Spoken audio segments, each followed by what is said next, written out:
disciples were with him, he asked them, "Who do the crowd say I am?" They replied, "Some say John the Baptist, others say Elijah, and still others that one of the prophets of long ago has come back to life." "But what about you?" he asked. "Who do you say I am?" Peter answered, "God's Messiah." Jesus strictly warned them not to tell this to anyone. And he said, "The Son of Man must suffer many things and be rejected by the elders, the chief priests, and the teachers of the law. And he must be killed, and on the third day be raised to life." Then he said to them all, "Whoever wants to be my disciple must deny themselves and take up their cross daily and follow me. For whoever wants to save their life will lose it. But whoever loses their life for me will save it. What good is it for someone to gain the whole world and yet lose or forfeit their very self?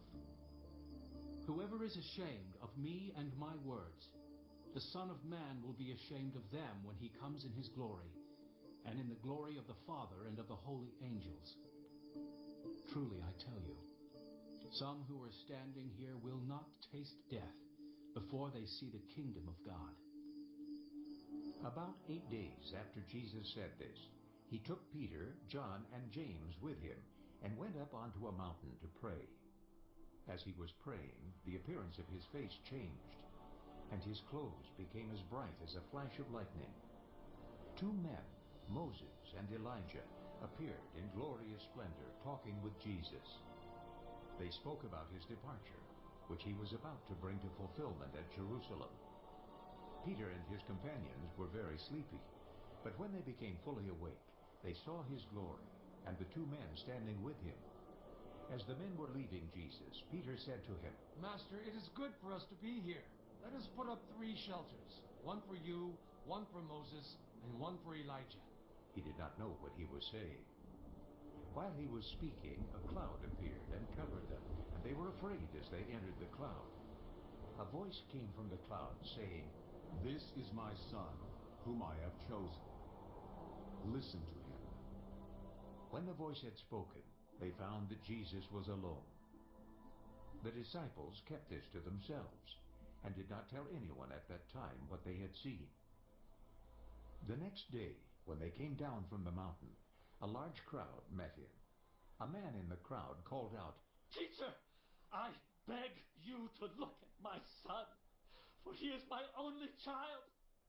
A spirit seizes him, and he suddenly screams. It throws him into convulsions so that he foams at the mouth. It scarcely ever leaves him and is destroying him. I begged your disciples to drive it out, but they could not." "You unbelieving and perverse generation," Jesus replied, "how long shall I stay with you and put up with you? Bring your son here." Even while the boy was coming, the demon threw him to the ground in a convulsion. But Jesus rebuked the impure spirit, healed the boy, and gave him back to his father. And they were all amazed at the greatness of God. While everyone was marveling at all that Jesus did, he said to his disciples, "Listen carefully to what I am about to tell you. The Son of Man is going to be delivered into the hands of men." But they did not understand what this meant. It was hidden from them, so that they did not grasp it, and they were afraid to ask him about it. An argument started among the disciples as to which of them would be the greatest. Jesus, knowing their thoughts, took a little child and had him stand beside him. Then he said to them, "Whoever welcomes this little child in my name welcomes me. And whoever welcomes me welcomes the one who sent me. For it is the one who is least among you all who is the greatest." "Master," said John, "we saw someone driving out demons in your name, and we tried to stop him because he is not one of us." "Do not stop him," Jesus said, "for whoever is not against you is for you." As the time approached for him to be taken up to heaven, Jesus resolutely set out for Jerusalem. And he sent messengers on ahead who went into a Samaritan village to get things ready for him. But the people there did not welcome him, because he was heading for Jerusalem.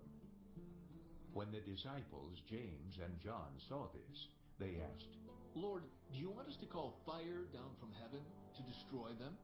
But Jesus turned and rebuked them. Then he and his disciples went to another village. As they were walking along the road, a man said to him, I will follow you wherever you go. Jesus replied, Foxes have dens and birds have nests, but the Son of Man has no place to lay his head. He said to another man, Follow me. but he replied, Lord, first let me go and bury my father. Jesus said to him, Let the dead bury their own dead, but you go and proclaim the kingdom of God. Still another said, I will follow you, Lord, but first let me go back and say goodbye to my family. Jesus replied, No one who puts a hand to the plow and looks back is fit for service in the kingdom of God.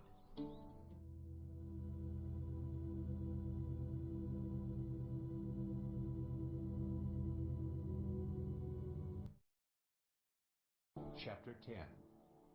After this, the Lord appointed 72 others, and sent them 2 by 2 ahead of him to every town and place where he was about to go. He told them, The harvest is plentiful, but the workers are few. Ask the Lord of the harvest, therefore, to send out workers into his harvest field. Go. I am sending you out like lambs among wolves. Do not take a purse or bag or sandals, and do not greet anyone on the road. When you enter a house, first say, Peace to this house. If someone who promotes peace is there, your peace will rest on them. If not, it will return to you.